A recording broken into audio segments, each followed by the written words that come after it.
Book of Leviticus. Let me start with a shocking fact that will change how you see this book forever. Leviticus isn't just a random collection of old laws. It's actually a carefully crafted manual for creating the world's first truly equitable society. While other ancient civilizations were building their wealth on the backs of slaves and the oppressed, the Israelites were receiving instructions for a social system that protected the poor, liberated the enslaved, and redistributed wealth every 50 years. But we're getting ahead of ourselves.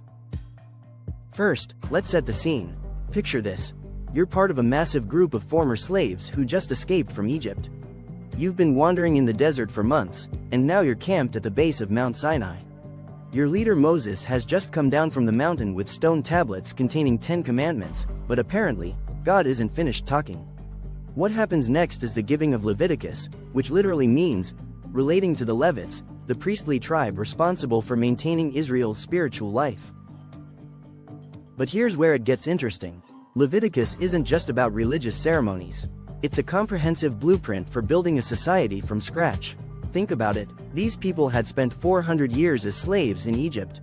They had no experience governing themselves, creating laws, or establishing social structures. They needed a complete system for everything from settling disputes to preventing disease outbreaks to maintaining economic stability. Now, let's break down what's actually in this book, because there's so much more than most people realize. Leviticus contains 27 chapters that can be divided into several major sections, each serving a specific purpose in creating this new society. The first section deals with sacrificial offerings, and before you roll your eyes thinking this is just about killing animals, consider what these sacrifices actually represented. In the ancient world, sacrifice was the primary way people connected with the divine realm. But the Levitical system was revolutionary because it democratized access to God. In other religions, only kings and high priests could approach the gods. Here, any person, regardless of social status, could bring an offering and find forgiveness, healing, or connection with the divine. There were 5 main types of offerings, each serving a different purpose. The burnt offering represented complete surrender and devotion. The grain offering was about gratitude for God's provision. The peace offering celebrated fellowship and communion.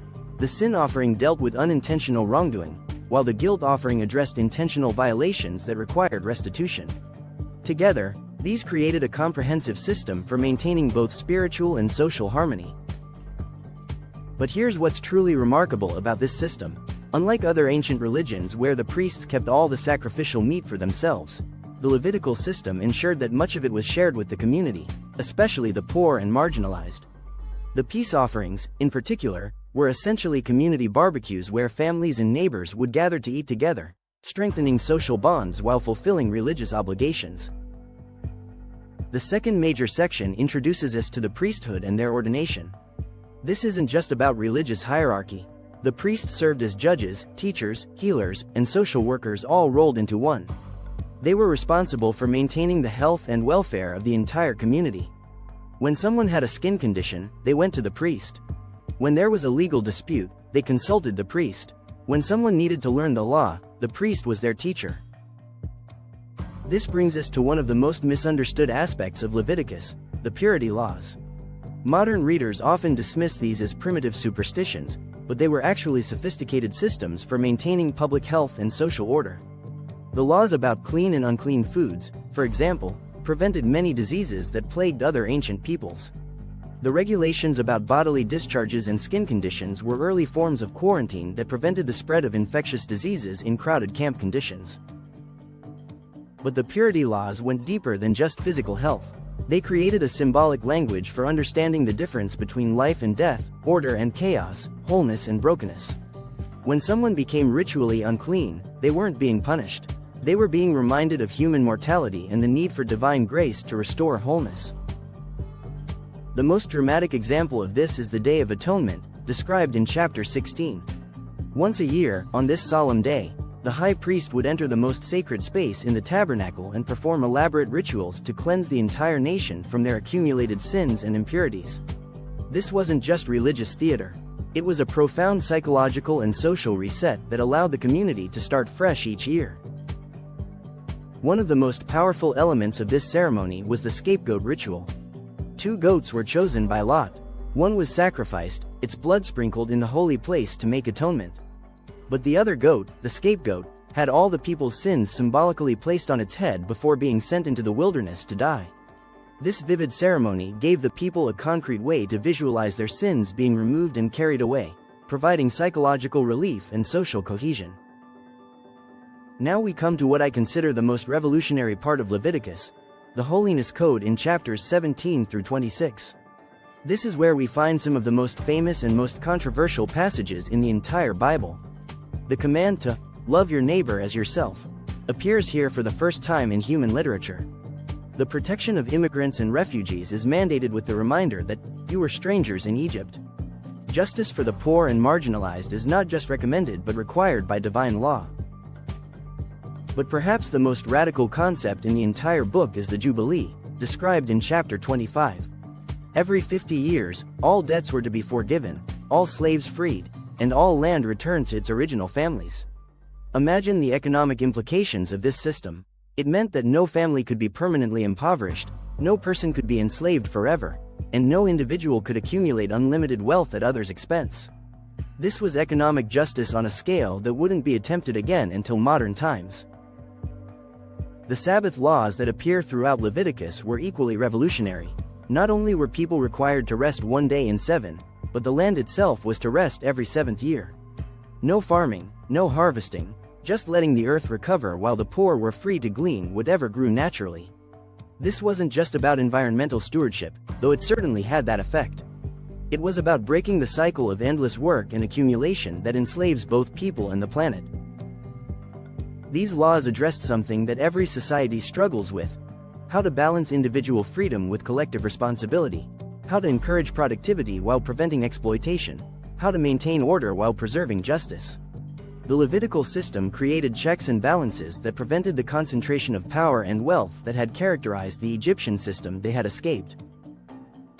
But Leviticus also deals with intimate aspects of human life that many people find difficult or controversial today.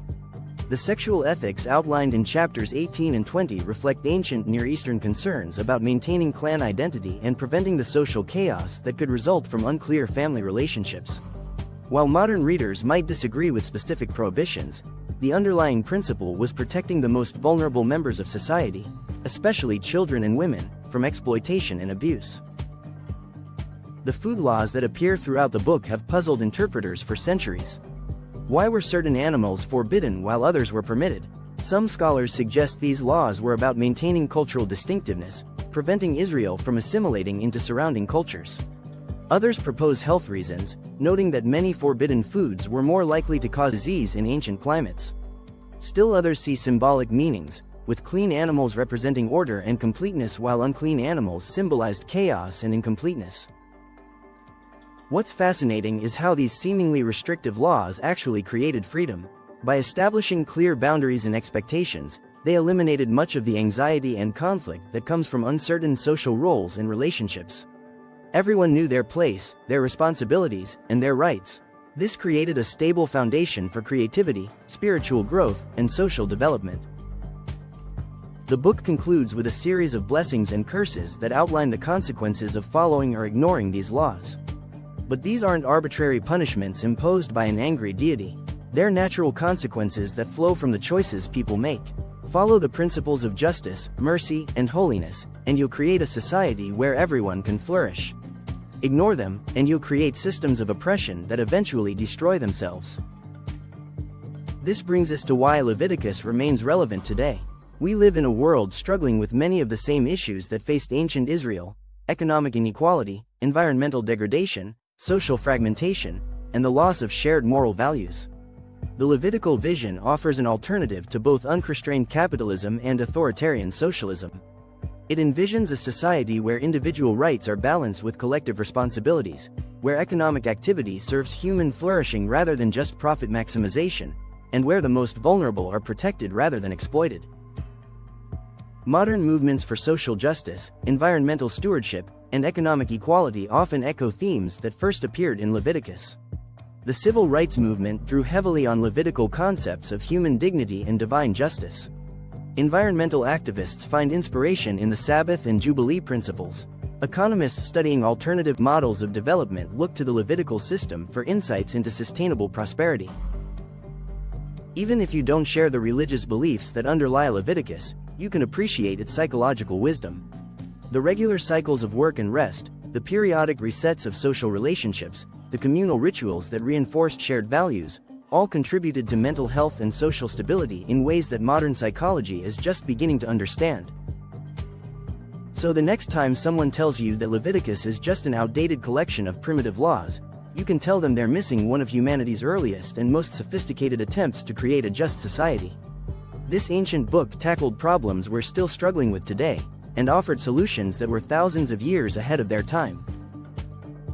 Whether you approach Leviticus as religious scripture, historical document, or social philosophy, it challenges us to imagine what society could look like if we truly prioritized justice, mercy, and holiness over power, profit, and personal advantage. In our fractured world, that might be exactly the kind of ancient wisdom we need to rediscover. What aspects of the Levitical vision do you think would benefit our modern world? Let me know in the comments below, and don't forget to subscribe for more deep dives into the books that have shaped human civilization.